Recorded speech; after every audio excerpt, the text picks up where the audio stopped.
You know, in the world of blockbuster movies, we pretty much expect the same things, right? Superheroes, talking animals, the big franchises.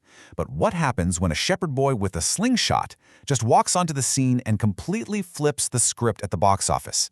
Today, we're diving into the absolutely wild story of David, the animated faith-based musical that did the unthinkable. I mean, just take a look at these numbers. In its opening weekend, David pulled in an estimated $22 million. That is $6 million more than the latest SpongeBob movie, which comes from one of the most recognizable animated brands on the entire planet.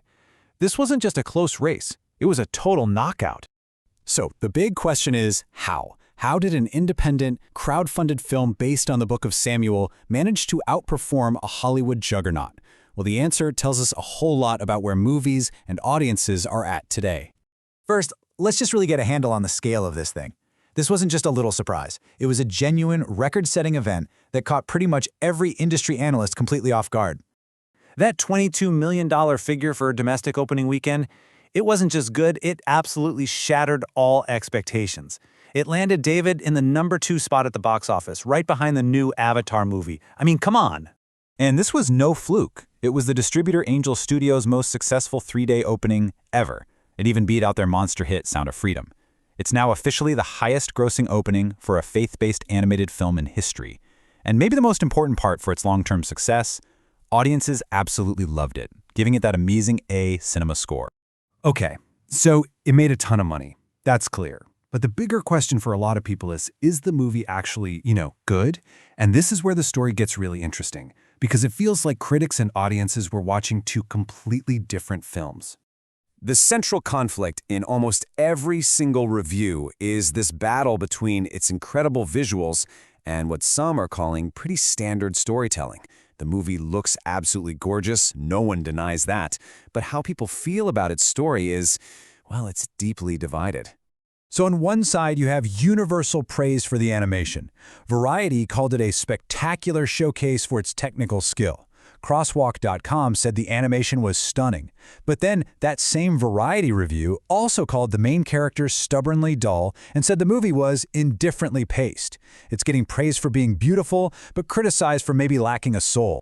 And this really gets to the heart of the matter. You have to understand who this movie was made for. It sticks very, very closely to the Book of Samuel. So for its intended audience, people of faith, this is a huge win. It's a beautiful and faithful adaptation. But for critics or just folks who aren't super familiar with the source material, it can come across as a pretty by-the-numbers hero's journey. So this brings us to the how. How did this happen? The film's success isn't just about the story it tells, but how it was made and sold to the public. And it's a model that is completely different from traditional Hollywood. Angel Studios has this powerful 4-step process pretty much down to a science.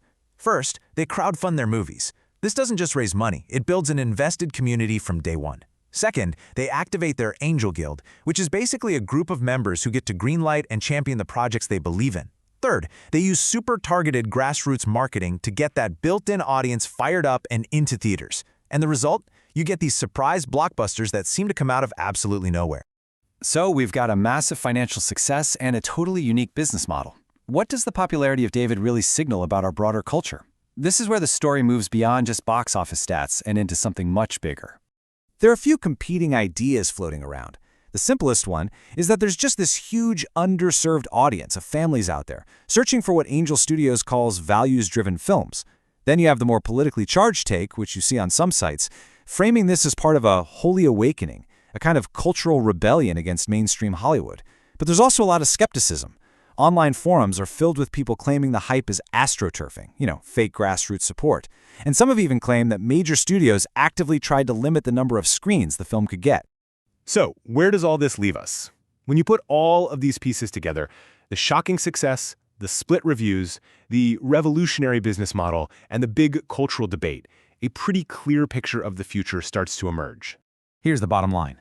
What the success of David proves, beyond the shadow of a doubt, is that you don't need a massive, one-size-fits-all Hollywood blockbuster to top the charts anymore.